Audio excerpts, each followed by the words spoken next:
Os irmãos podem se assentar.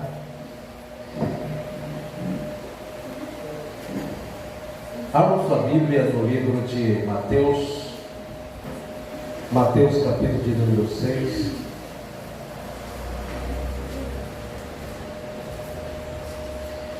Vamos falar um pouco sobre oração. A oração aqui faz parte do Sermão do Monte, onde Jesus se assentou para ensinar os seus discípulos e aproximou muitas pessoas dele também. E nesse Sermão do Monte, Jesus fala sobre bem-aventuranças, o ensino a respeito da lei, a respeito da ira, a respeito do adultério, do divórcio, juramentos, vingança, o amor aos inimigos, a respeito das esmolas, oração. Ele falou sobre o jejum, falou sobre o tesouro no céu, a luz do corpo, os dois alicerces, as preocupações, o hábito de julgar os outros. Falou sobre, ele encoraja a orar, fala sobre a porta estreita, os falsos profetas, quem entra no reino dos céus e os dois fundamentos, tudo isso no sermão de Jesus. Mas nós vamos pegar aqui uma parte de Mateus capítulo 6 e a partir do 5. Talvez a gente não termine hoje, mas a gente finaliza outro dia. Fala sobre o Pai Nosso, mas antes disso, o assunto sobre a oração inicia no versículo 5, na verdade.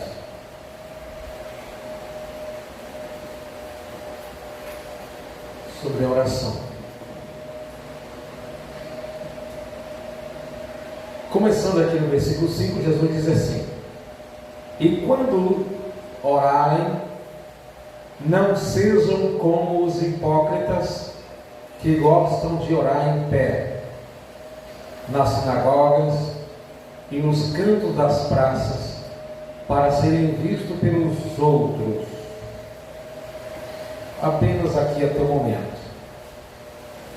Lucas registra que os discípulos de Jesus pediram para ele ensinar. Quando Jesus ora, os discípulos interrogam Jesus e falam: nos ensina a orar, assim como João ensinou seus discípulos a oração. Isso não quer dizer que eles não soubessem orar, porque o povo judeu, eles desde tenra idade, desde pequeno, os garotos já são ensinados a oração. Mas eles percebem que Jesus tem uma realidade diferente, um modo diferente de orar. Eles ouviam a oração de Jesus, eles escutavam a oração de Jesus. Então eles queriam aprender dentro da perspectiva de Jesus como orar. Então Jesus dá algumas orientações para eles, dizendo o seguinte: quando vocês forem orar, dizendo como, depois qual é o conteúdo mais para frente. Quando vocês forem orar, não seja como os hipócritas, que isso eram alguns judeus da seita dos fariseus, que eles tinham o hábito de orar, eram homens de oração, mas eles oravam de uma maneira que não era agradável a Deus. E Jesus reprovava a maneira deles orarem. Como é que eles oravam então? Não era questão deles ficarem em pé na sinagoga ou nos cantos das praças que eles faziam. O problema é para serem vistos pelos outros. O que Jesus reprova aqui não é eles orar, mas a intenção. Qual é a intenção deles? Orar em público para ser visto.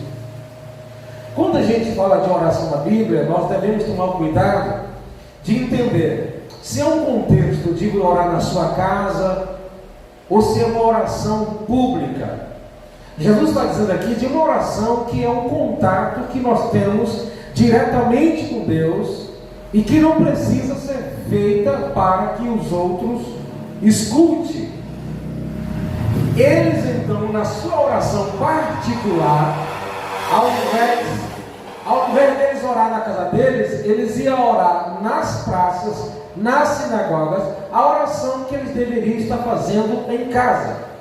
Jesus não está dizendo que eles não poderiam orar em público. O apóstolo Paulo chega até a dizer: eu quero que todo homem ore com sua mão levantada, sem ira, sem contenda, e que ore em todo lugar. Não tem nenhum problema de a gente orar na praça. Existem algumas religiões por aí que dizem que a gente não pode orar fora de casa, que temos que orar só em oculto por causa das palavras de Jesus. Só que Jesus está orientando aqui, falando, reprovando o comportamento de fazer para ser visto aquilo que deve ser feito só entre você e Deus. Porque existe oração que a gente tem que fazer só entre nós e Deus. Aquilo que é individual, aquilo que é particular, e se for feito na igreja, a gente tomar até cuidado com as palavras, porque às vezes a gente pode dar notícias e contar situações que não precisa ser dito na igreja para os outros. Aí Jesus diz assim: olha, eles fazem para ser vistos pelos outros, e eles de Deus não vão receber nenhum galardão, porque em verdade lhes digo que eles já receberam a recompensa. Qual a recompensa? A recompensa que é de homem de oração. Quando a gente for orar, devemos tomar muito cuidado para não fazer isso com a intenção de se tornar famoso, de levar um bom nome. Olha, ora com aquela intenção de que depois alguém vai dizer: olha, você viu como aquele irmão ora? Está vendo como aquela irmã é uma irmã de oração? Como aquele pastor é um homem de oração? Como ora bonito? Não é que as pessoas não possam escutar você. A questão é orar para que os outros escutem você. E a oração não deve ser feita, se é individual, se é particular, não deve ser feita. Por quê? O único galardão que você vai receber disso é o elogio das pessoas. Jesus disse: olha, já recebeu o galardão deles, que é o elogio dos homens. Logo, não vão receber elogio de Deus, não vão receber recompensa de Deus. Mas ao orar, quando você for orar, entre no teu quarto, porque está falando de coisa individual, particular. Fecha a porta e olha o seu pai que está em secreto, e o seu pai que vê em secreto lhe recompensará. Então você percebe que orar em secreto vai recompensar você, que nesse caso aqui, você percebe que a oração está sendo feita por você. Ele não está dizendo que é uma oração intercessória, senão não usaria a expressão: ele vai recompensar você porque você orou pelo outro. Não faz sentido. Então, quando a oração é um contato diretamente com Deus, de comunhão com Deus, que você está pedindo para Deus, receber de Deus, que é você falar das suas tribulações para Deus, das suas necessidades para Deus, você precisa entender que o melhor lugar é falar em secreto com Deus, e em secreto Ele te recompensará. E orando, e quando estiver fazendo isso, não useis de vãs repetições como os gentios. Gentios aqui, no caso, as pessoas que não eram da tribo de Israel, do povo de Israel. Era muito comum eles adorarem os seus ídolos e pensar que por repetir a mesma palavra o tempo todo seriam ouvidos. Seria mais ou menos assim, como alguns lugares as pessoas fazem, reza o terço, reza o Pai Nosso várias vezes, chega no final do Pai Nosso e volta novamente, a Ave Maria, chega no final da Ave Maria e volta para o começo novamente, entendendo que são as repetições das mesmas palavras que vai fazer as coisas funcionarem. Isso de vãs repetições, que você já faz já de forma automática, uma palavra já aprendida, ensinada por alguém, que não flui no seu espírito, não vem de dentro de você. mas foi algo aprendido com alguém e você repete aquelas palavras, entendendo que por repetir a quantidade de palavras vai fazer com que Deus ou os deuses escute você. Isso é vãs repetições. Então Jesus está dizendo o seguinte: quando você for orar a Deus, você não deve fazer deste modo, achando que é por muito repetir as palavras. Ele não está dizendo que a gente não deve insistir em oração pedindo a mesma coisa. Não é isso. Por exemplo, Jesus, ele fez uma oração a Deus, ele orou ao Pai, uma oração que o Pai não ouviu. Alguém se lembra que Jesus fez uma oração e Deus não escutou? Alguém se lembra? Jesus orou e Deus não atendeu. Isso, se possível for, afasta de mim esse cálice, que era livrar ele daquele sofrimento que vinha através da crucificação. E ele foi crucificado, logo o Pai não atendeu. Mas o que ele disse? Por 3 vezes ele orou dizendo: seja feita a tua vontade, né? E não a minha vontade. Então Jesus ora 3 vezes. O apóstolo Paulo também, quando estava um espinho na carne, ele orou a Deus por cerca de 3 vezes, e Deus disse apenas para ele: a minha graça te basta.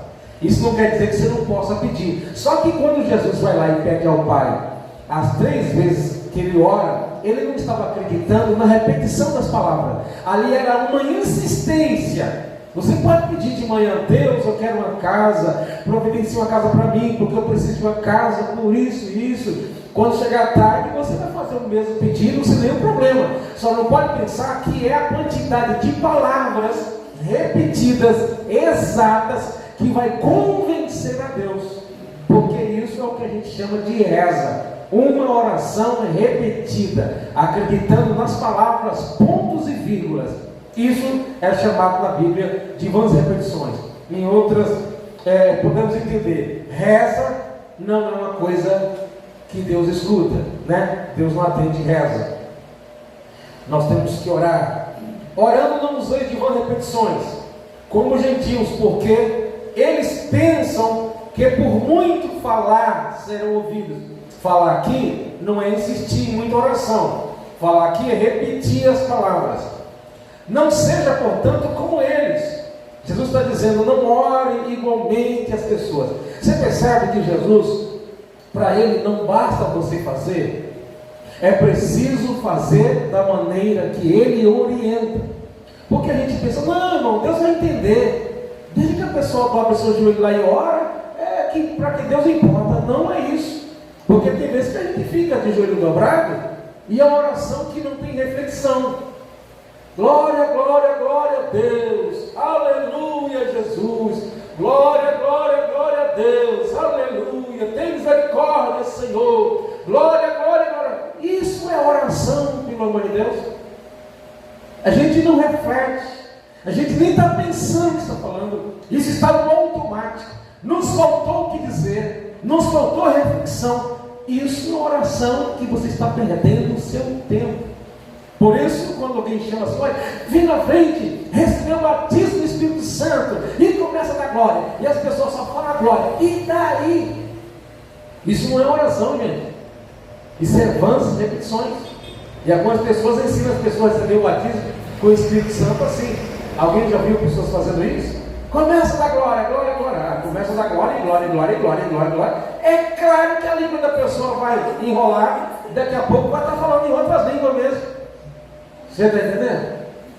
A oração não é algo que eu tenho que chegar assim e falar coisa da minha cabeça assim, sem refletir. Tem que ter uma base. Pode observar que você vai ver as orações dos homens na Bíblia, que eles começam engrandecendo a Deus. Bom é o Senhor, grandioso és tu. Se aprofunda diante de Deus, tem conteúdo no que está dizendo. Geralmente começa reconhecendo a grandeza, os milagres, louvai o Senhor porque Ele é bom e a sua benignidade dura para sempre. É só ler o livro de Salmos que de forma cantada você vai perceber como é que era a oração dessas pessoas. Eles cantavam e oravam ao mesmo tempo. Então não é uma coisa para a gente chegar assim: eu não tenho o que falar, então vou ficar ali mesmo, glória, glória, glória, glória, glória, glória, glória, glória. Porque quando fala para glorificar Deus, não é isso. A gente está preenchendo um espaço de tempo por por não ter o que falar. Isso não é oração. Não edifica os outros, não edifica a gente e não está dizendo nada para Deus. Então a gente tem hora que faz uns negócios bem parecidos com o povo descrente. Não seja, portanto, como eles. Então Jesus está dizendo para não ficar como aquelas pessoas faziam, porque o Pai de vocês bem sabe o que você precisa antes mesmo de pedir. Então, você não tem que pensar que vai convencer a Deus repetindo as mesmas palavras, como que Deus não soubesse. Então, por que insistir em oração? Porque a oração, além de ser uma questão de você pedir a providência de Deus, é um momento de comunhão, é um momento de conversa. Por isso não faz sentido eu ficar falando a mesma frase o tempo todo, porque é uma comunicação que eu serei edificado, que eu vou aprender, e eu falo, e tem vezes que Deus nesse momento fala comigo também. Tem que imaginar o seguinte: quando eu estou orando, imagina alguém passando. O que é que a pessoa tem que imaginar? Que eu estou falando com alguém. Agora imagine você, as nossas palavras dirigidas a Deus, e alguém passa e vai dizer assim: mas por que ele está falando aquele negócio o tempo todo? Tem um tipo de religião que as pessoas falam a mesma frase o tempo todo, é o mantra, parece?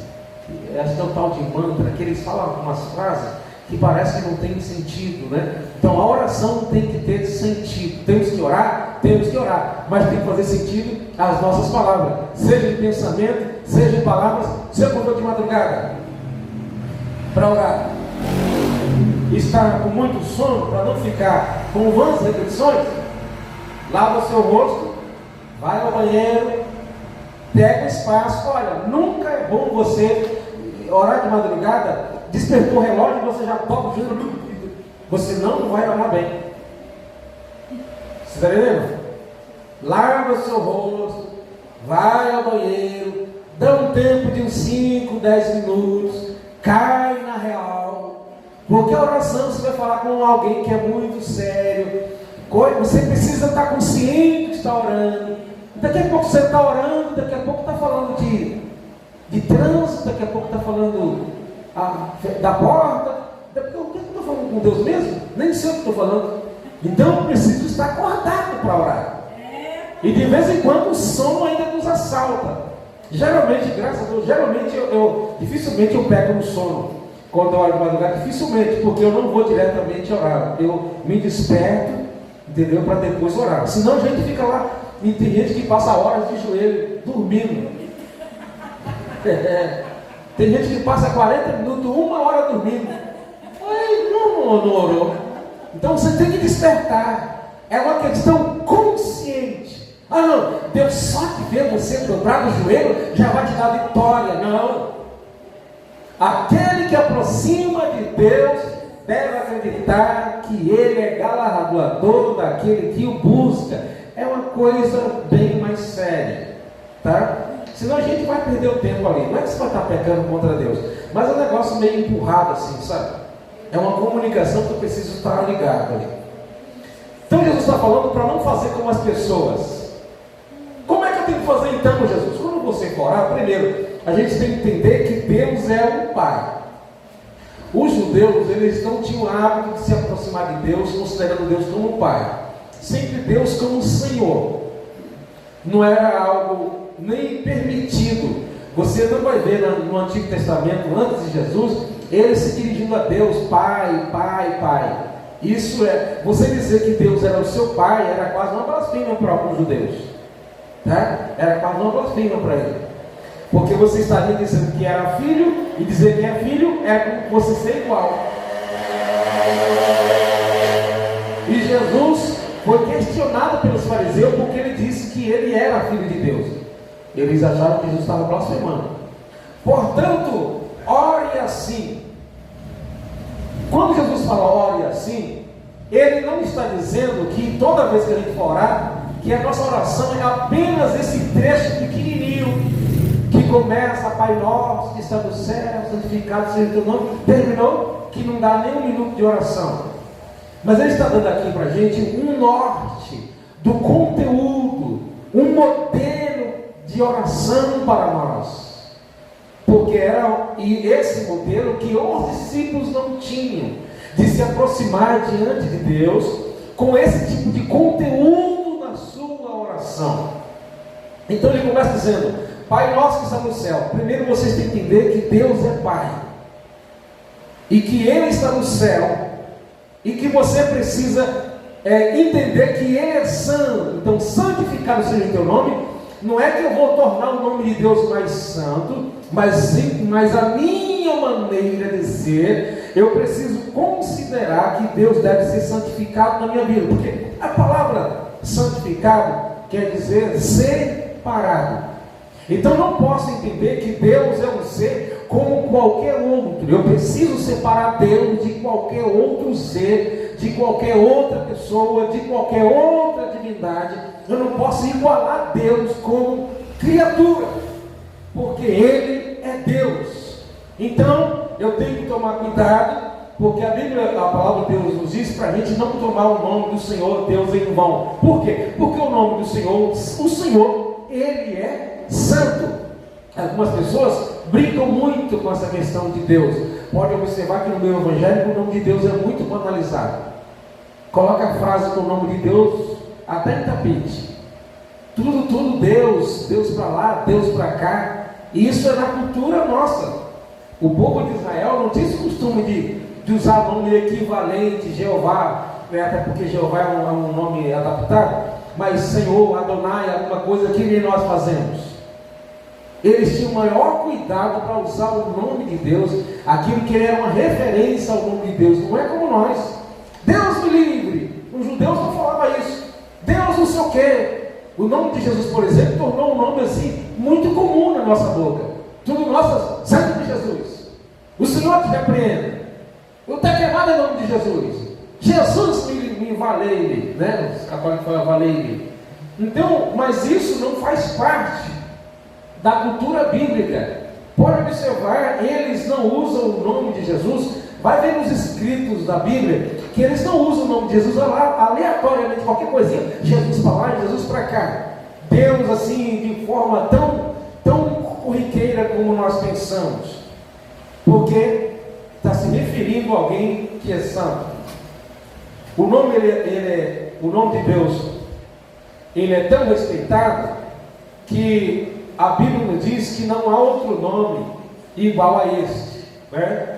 E quando a gente vai repreender um demônio no nome de Jesus, não é a expressão Jesus em si que o diabo respeita, mas é pela autoridade. Você está usando o nome de alguém, invocando o nome de alguém, e esse alguém tem autoridade. Não é o nome em si, Jesus, até porque o nome de Jesus era considerado naquela época um nome muito comum.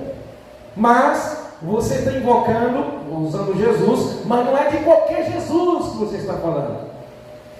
E até porque no Novo Testamento, eu não lembro qual a carta de Paulo, tem um outro Jesus, né, uma única vez que Paulo cita de um Jesus que não é o Jesus, o Filho de Deus que foi crucificado. Mas era um nome muito comum. Seja o teu nome, venha o teu reino.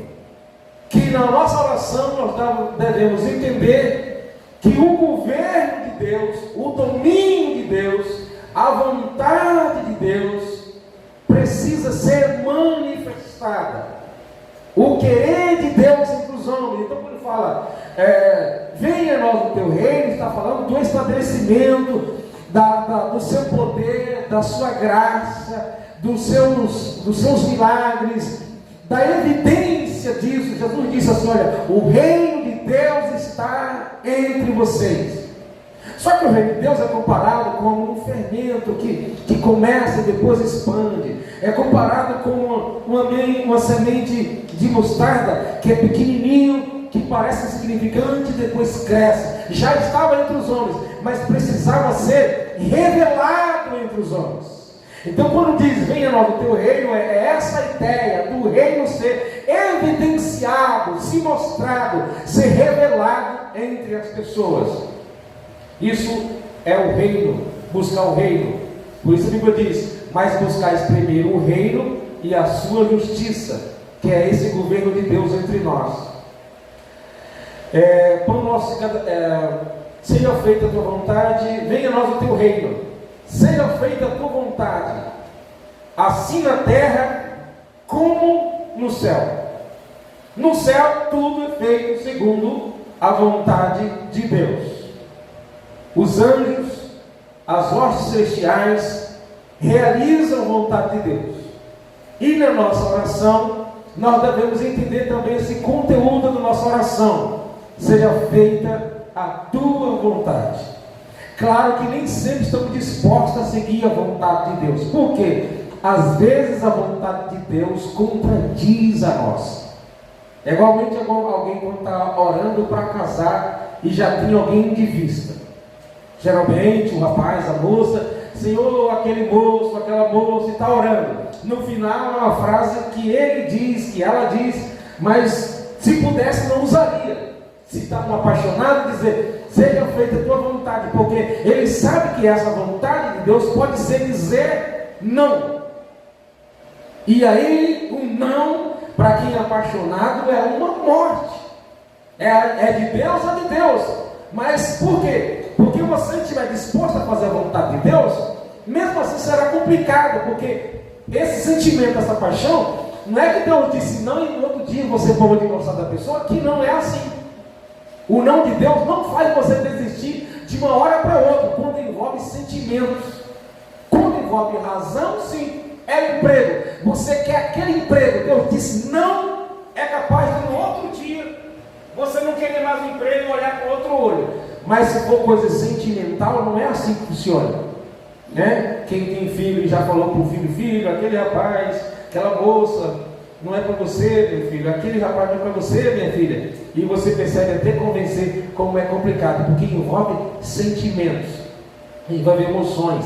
É uma luta que até Deus para fazer, geralmente não é um milagre de um dia para a noite. Então, a gente orar e dizendo, seja feita a tua vontade. Você ora por alguém que está na última, está para morrer. Você quer que a pessoa fique viva. E você fala, seja feita a tua vontade. Aliás, é uma coisa boa que sempre deve fazer. Orar por alguém que está, morre, mas não morre. Sempre faz, seja feita a tua vontade. Cuidado em dar garantia que Deus vai curar pessoas. Porque tem gente decepcionada porque alguém disse, olha, Jesus vai curar. Jesus pode curar. Agora, se ele vai, a gente não sabe. Deus pode curar os enfermos, sim ou não? Sim. Mas ele não vai curar todo mundo, porque senão estaria os crentes fiéis, tudo vivo na terra. Para cadê eles? Onde é que eles estão? Morreram. Mas teve um momento que eles contaram a bênção. Sabe quando Deus nos cura? Deus faz um milagre? Isso é bom, sim ou não? Sim. Mas ele só está prorrogando essa morte, sabia disso? Deus só está prorrogando, você vai morrer de todo jeito. Já pensou nisso? Tem um monte de gente doente. Aí a gente quer que Deus cura todo mundo. Aí Deus cura. Ele só está dizendo, morre amanhã, não hoje. Morre amanhã, não hoje. A gente pensa que o milagre é assim, é um negócio definitivo, né? Glória a Deus. Não, você glorifica a Deus por agora, mas você vai morrer logo, logo. Estou te dando um remedinho aqui, mas daqui a pouco você sente dor de novo. É mais ou menos assim. Quando o médico passa, pense bem. Mas a gente fala, segundo a tua vontade, a gente não gostaria de dizer. Porque parece que o que eu queria mesmo é que Deus fizesse a minha vontade. Ou que a vontade de Deus combinasse com a minha vontade. Que aí tudo se casasse, aí vai dar tudo certinho. Mas vai ter hora que Deus vai dizer não. E você vai estar orando com muita fé e Deus vai dizer não. Deus tem uns motivos. Por exemplo, Moisés orou para entrar na terra prometida, depois de ter batido na rocha, Deus disse que era para falar e ele bateu. Deus disse, não vai entrar você nesse grupo de murmuradores aí. Aí de repente chegou perto da hora de Moisés morrer, Deus falou, Moisés, sobe aqui no monte, deixa eu te mostrar as campinas. Deus ainda fez Moisés babar pelo aquilo que ele ia perder. Está vendo lá, Moisés? As campinas? Deixa eu entrar. Chega, não me fale mais nisso. Não adiantava falar de segundo a tua vontade, não adiantava chorar, lamentar. Deus já tinha decretado, você não vai entrar. Arão já tinha batido as botas, antes também não entrou. Não entrou nem Arão. E Moisés, olha que Moisés era um homem que orava e Deus ouvia. Mas vai chegar uma hora que Deus vai dizer não, por mais crente mais fiel que tiver. Deus disse não para Jesus, não atender a sua oração. Disse o apóstolo Paulo, disse para Moisés. Então assim, tem hora que Deus não escuta, não atende a nossa oração, não é por infidelidade nossa, é porque Ele tem outros propósitos. Chegou o fim de um círculo, né? de um plano, de um projeto. Deus quer fazer daquele jeito. Então quando a gente for orar, nós precisamos nos submeter à vontade de Deus. Ele quer que a gente ore com fé. Não é porque se orar com fé funciona todas as vezes, não. É porque a fé é um meio de agradar a Deus. Todo aquele que sem fé é impossível agradar a Deus. Mas agradar a Deus não vai convencer Ele de dar tudo que você precisa. Então a fé não é só para eu conseguir coisa. Porque às vezes a gente vai orar e não está nem acreditando. Tem alguns que recebem e nem orou, porque Deus é misericordioso. Então seja feita a tua vontade.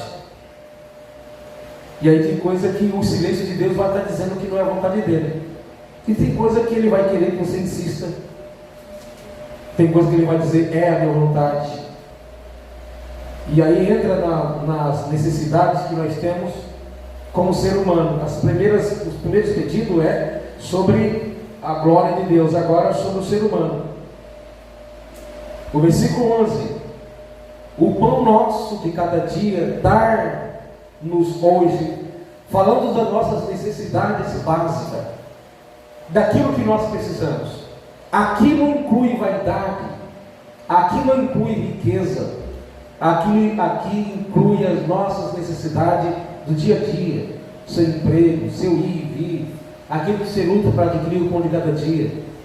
Algumas pessoas interpretam muito errado, né? Até hoje aquela passagem de Mateus, que está aqui perto, 6,33, mas buscar primeiro o reino do céu e a sua justiça, e as demais coisas, não é as demais coisas, e essas coisas que Jesus acaba de dizer. Não fique preocupado com o que haver de comer, com o que haver de vestir.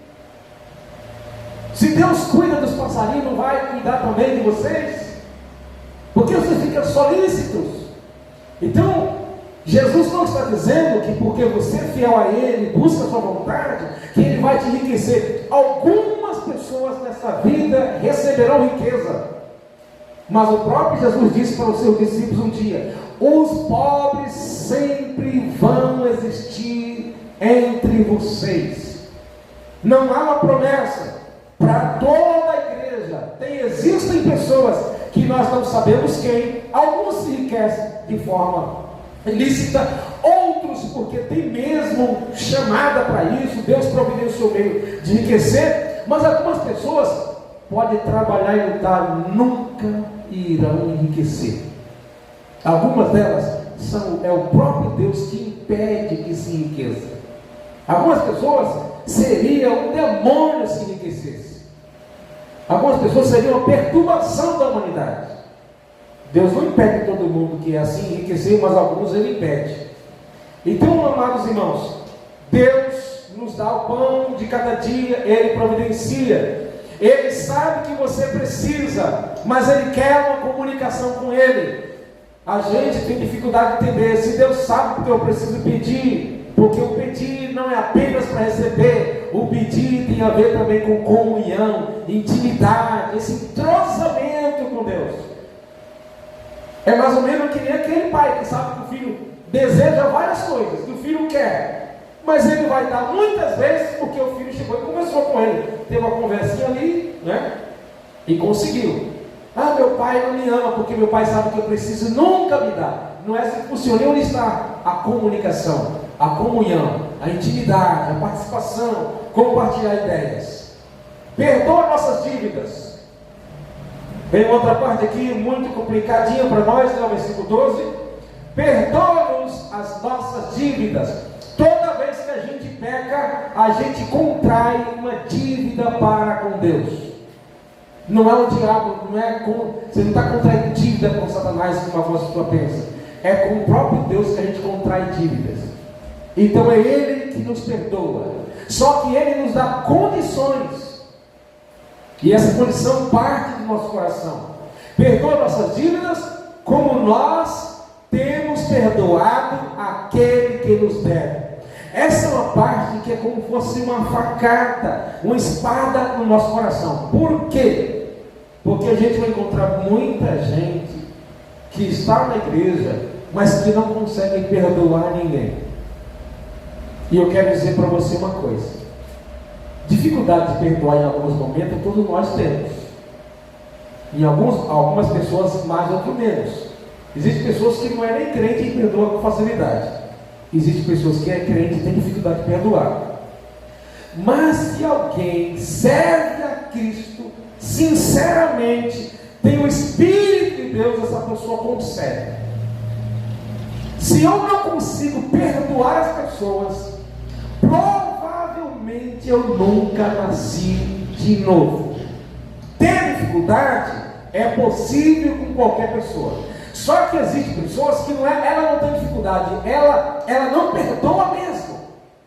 É aquela pessoa que vive magoada. É aquela pessoa que o negócio fica atravessando a sua garganta anos e entra ano. E fica magoado, não é com um não, fica magoado com diversas pessoas. O novo nascimento ainda não chegou. A salvação ainda não chegou. Quando eu pedir perdão para Deus, Deus também não vai perdoar. E aí essas pessoas, algumas delas ficam com acúmulos de doenças, enfermidades emocionais, porque no caso de mágoa, quem não perdoa, vive magoado, geralmente adquire vários problemas e doenças emocionais. Tem gente que não se cura, vive doente hoje, doente amanhã, aí quando você vai ver, é tudo problema psicossomático. Quem tem dificuldade de perdoar tem muita tendência a ter certo tipo de enfermidade do que as pessoas. Pode observar, as pessoas que são felizes da vida, elas têm muito mais saúde. Pode prestar atenção. Você gosta daquela pessoa que é feliz da vida, que canta, sei lá, no mundo ou não? Você viu uma pessoa que vive em paz, suave, leve? Pode observar que essas pessoas não vivem muito no hospital. Às vezes as pessoas iracundas, com as suas emoções, aquele sentimento altos e baixos, a pessoa fica assim, está alegre hoje, triste amanhã. Essas pessoas são cheias de doenças, porque ela mesma se enferma. São doenças que a pessoa pega com a própria mão. Então não consegue perdoar aquele que lhe ofende. E aí Jesus disse o quê? Para a gente, abre a sua Bíblia aí em Mateus 5,44, está aqui perto mesmo. 5,44. Nós temos que fazer para sermos filhos de Deus. O versículo 43 de Mateus 5, Mateus 5,43. Presta atenção. Vocês ouviram o que foi dito. Alguns diziam isso naquela época: ame o seu próximo e odeie o seu inimigo. Tinha esse ditado nos dias de Jesus: ame as pessoas próximas de você, seus amigos, mas seus inimigos você tem que odiar. Jesus disse assim: olha, eu porém, vou falar diferente para vocês, eu porém vos digo, ame os seus inimigos, ore pelos que te perseguem. Quem está magoado consegue fazer isso aqui, irmão? Não consegue. Se for fazer, vai ser com hipocrisia. E aí a oração também não vai ser aceita. Para demonstrarem que são filhos de vosso Pai. Por que demonstrar filho de vosso Pai fazendo isso com o seu inimigo? No versículo 45.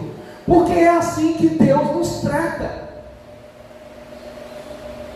Ele nos ama de maneira tal que quando a gente se arrepende e pede perdão, Ele nos perdoa de todo o seu coração. Não é só de boca para fora.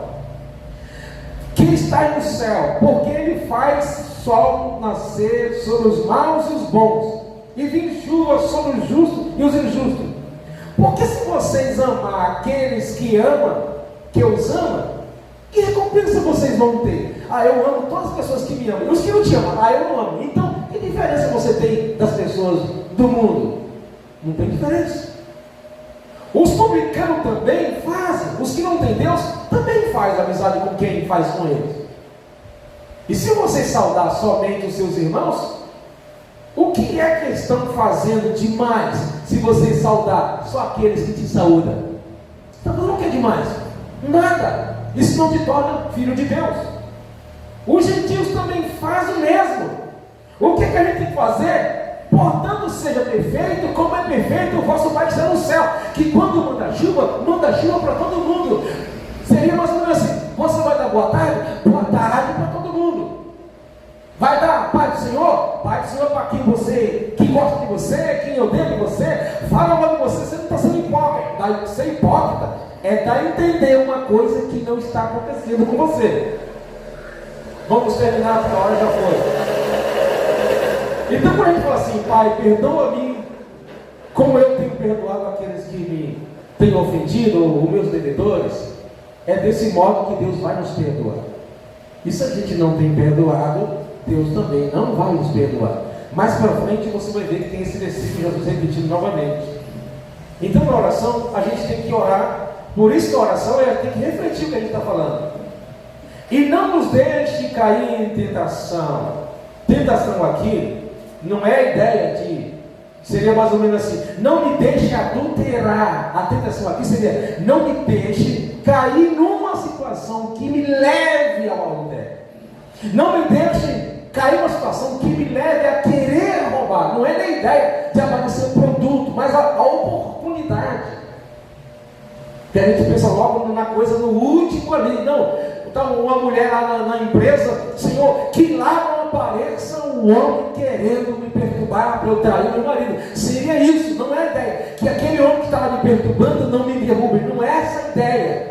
Não me deixe cair, não me deixe entrar em situações que me levem ao pecado. A gente deve orar. Por quê? Porque ninguém sabe o que vai encontrar pela frente, o buraco que está lá, e a gente tem dificuldade de orar. Por isso a gente só ora por aquilo que já é iminente, que está na nossa frente. Mas tem coisa que você não sabe, está te esperando. As armadilhas, as tentações, as influências, o que o diabo está preparando para te pegar lá na frente. Então assim, Deus, me livre das artimanhas que Satanás por acaso esteja armando para me pegar. Nós temos que orar. Livra-nos do mal, pois teu é o reino, o poder e a glória para todos sempre. O versículo 14: porque ele repete: porque se perdoarem aos outros as ofensas deles, também o Pai de vocês que está no céu perdoará vocês. Se porém não perdoarem aos outros as ofensas deles, também o Pai de vocês não perdoará a ofensa de vocês. Concluindo, qual é o grande risco da gente estar orando e Deus não está escutando a nossa oração? Se a gente orar que nem os fariseus para ser visto, se a gente acreditar que é repetição de palavras, se a gente orar não disposto a fazer a vontade de Deus, se a gente orar olhando para Deus como fosse um ser qualquer e não como um ser que é santo, se a gente tem uma oração egoísta, veja que aqui a oração não é egoísta, sempre é Pai nosso, nosso Pai, venha nós, não é egoísta. Então a ideia de nós envolver, mesmo que a sua oração é em particular a bênção de Deus sobre a sua vida, ela tem o propósito de alcançar as outras pessoas, mesmo quando estou pedindo para mim. Eu tenho que entender que o que Deus me dá vai refletir como bênção na vida das outras pessoas. E eu não posso esquecer como é que está o meu coração quando eu vou orar. Coração fechado. Então, antes de pedir as coisas para Deus, antes de pedir perdão para Deus, a gente precisa se humilhar e pedir: Deus, me dá força, porque na condição que eu estou, eu sei que o Senhor não vai me escutar se eu não mudar de comportamento, de pensamento. Tira essa raiva do meu coração, tira esse ódio, tira essa indignação, essa falta de perdão, porque isso é falta de cura interior. E quem está assim dificilmente recebe o novo espiritual, dificilmente recebe o batismo do Espírito Santo. Você percebe que tem pessoas que ficam muitos anos na igreja, mas nunca recebeu uma alegria do Espírito. Quem aqui entende o que eu estou falando? Aquela alegria, aquela coisa que toma você assim, que você parece que eu vou me descontrolar, tanta alegria. Pois é, tem pessoas que nunca sentiu isso. Mas geralmente é porque está com a vida entulhada de ódio, de raiva, com a vida de pecado, de coisa acumulada, coisa não resolvida do passado. Reza, mas não ora. Nada flui na vida da pessoa. Parece que está tudo bem. Daqui a pouco volta tudo de novo, aquela vida amarrada. Não teve uma mente renovada, uma experiência com Deus. Porque o coração que se aproxima de Deus não é um coração que Deus está esperando. Logo, não terá quase valor que a pessoa diz para Deus. Então, o que temos que fazer é nos humilhar diante dele e falar para ele isso. Senhor, eu estou errado, estou com minha vida em pecado, eu não consigo perdoar. É a maneira de soltar, falar isso, renunciar. Senhor, não, eu sei que eu estou errado. Não, a gente fica assim, não, eu estou errado, mas a pessoa está mais errada do que eu. Enquanto estiver assim, eu estou errado, mas ele é pior. Parece briga de marido e mulher, que sempre o que vai reclamar está mais, estou errado, mas ela está mais errada do que eu. Então não vai chegar. Imagina se aqui na igreja tiver dois irmãos que não se falam. Deus não está não vir na oração de vocês. Eu desvio, eu fingo que não estou vendo no Pai do Senhor. Não, o que ele fez? Matou, roubou, e o que você fez com Jesus? Foi um pouco pior, Jesus não perdoou. Pois é, diz para amar uns aos outros como eu vos amei. É fácil? Não é. Só que nós temos o Espírito Santo que habita em nós, como já viu o testemunho de uma irmã, que o camarada foi lá, assassinou o filho dela, depois ela foi lá na cadeia evangelizar o assassino do seu filho e falou de Jesus, não com raiva, mas para que Jesus tivesse misericórdia e salvasse. É isso que Jesus espera de nós. Amar o vosso inimigo, orar pelo que vos persegue, fala bem de quem fala mal de você. Isso é ter Deus na sua vida. E quem está assim, chega diante de Deus, Deus não resiste e atende a oração. Então o que faz Deus ouvir a nossa oração é como nós nos aproximamos dele. Então renuncia o pecado. Porque às vezes a gente está na igreja, mas a gente não renuncia o pecado, a gente não se arrepende. Irmãos, tem algumas pessoas, alguns de nós temos um coração mais distante de Deus do que algumas pessoas que nunca vieram. Porque Deus leva muito em consideração o que um crente faz, muito mais do que o que o ímpio faz. Um palavrão de um crente cheira muito mais mal do que um palavrão de um ímpio, porque o ímpio está na sua ignorância.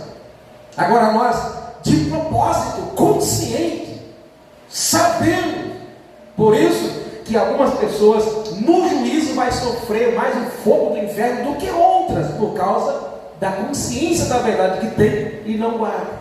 Então nós precisamos chegar diante de Deus. A gente tem que orar o máximo. A ideia hoje não é incentivo aqui para a oração, mas como a gente está chegando diante de Deus para orar.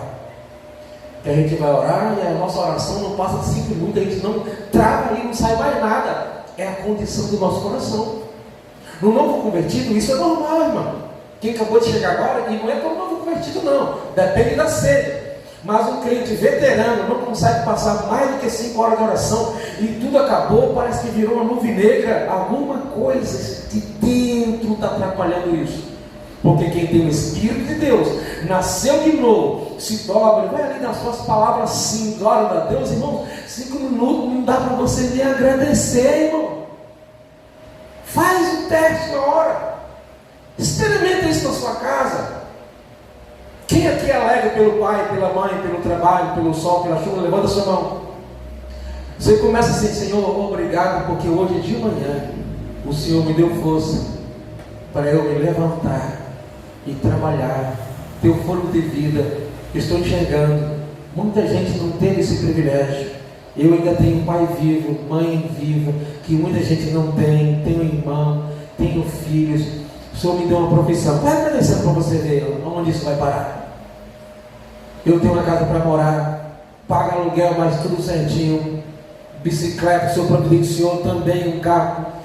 Vai só agradecendo. 5 minutos não dá para você agradecer. Daqui a pouco você vai para a parte da saúde e se lembra dos enfermos, dos doentes, se lembra das pessoas na rua, desamparadas. Aí você lembra da igreja, lembra do pastor e lembra de alguém que está com problema, de um amigo seu que está sofrendo, de gente que perdeu o pai, que perdeu a mãe, de gente que está fracassando. Você vai agradecer a Deus por tanta coisa que Ele não deixou acontecer na sua vida. Como é que com 5 minutos a gente não tem mais? É por causa que a gente já chega de Deus de maneira errada, com o coração fechado do nosso jeito. Então é preciso que haja uma entrega, reconhecendo a grandeza desse Deus, disposto a perdoar. Deus, é difícil, mas me ajuda, Senhor. E Ele nos dará graça para sermos livres, porque às vezes nós somos escravos das nossas próprias mentalidades. Às vezes você expulsa e o pensamento continua lá. Por quê? Porque ele é próprio seu. E pensamento nosso não sai expulsando. Sai pensamento ruim. Não vai sair. Não é demônio. Não. Eu tenho que rejeitar. Senhor, a partir de hoje eu não admito esse pensamento na minha cabeça. É uma pessoa covarde. Eu vou passar por aquele caminho ali, pronto, acabou. Eu preciso passar. Eu vou passar e nada vai me acontecer. E pronto. Agora a pessoa covarde, eu vou passar. E se o cachorro me pegar? E se eu pedir um solto? E se o demônio? E se o louco? E o negócio? Pronto, você vai ver coisa onde não existe. É igual as pessoas da minha terra lá na Bahia. Quais das pessoas têm história que viu um fantasma? Eles acreditam, um deles vai no escuro ver um negócio. Uma folha de bananeira, um demônio, um bicho, um espírito, uma arma perdida. Vive com aquilo na cabeça. Se a gente está diante de Deus e está cheio de crendices, ao invés de confiança em Deus, a nossa covardia, o nosso medo nos faz enxergar tanta coisa. Ao invés da gente viver falando com Deus, a gente vive preocupado com outras coisas. Então se faz necessário nos aproximarmos de Deus com mais confiança e com a entrega de coração. E não fazer que nem Judas. Judas Iscariote podia pedir perdão para Deus, seria perdoado. Mas ele ficou apenas com remorso. Traiu sangue inocente. Foi lá, amarrou uma corda no pescoço, pulou e se arrebentou no chão e morreu. Poderia ter se arrependido. Traiu Jesus? Traiu, mas Deus perdoaria. Se Deus mandou você perdoar 70 vezes 7 alguém, Ele não perdoaria a nós mais do que isso? E com certeza a gente já pecou muito mais do que isso. Então, queridos irmãos, como é que nós estamos nos aproximando de Deus? Essa dificuldade que nós temos que orar, isso está dizendo o tipo de comunhão que é pequenininha que nós temos com Deus. Conforme a sua comunhão com Deus cresce, você consegue falar mais tempo com Ele, ler mais a sua palavra, se aproximar. E outra coisa a gente faz, não é porque o pastor está pregando, não. Você vai estar diante de Deus e você vai reconhecer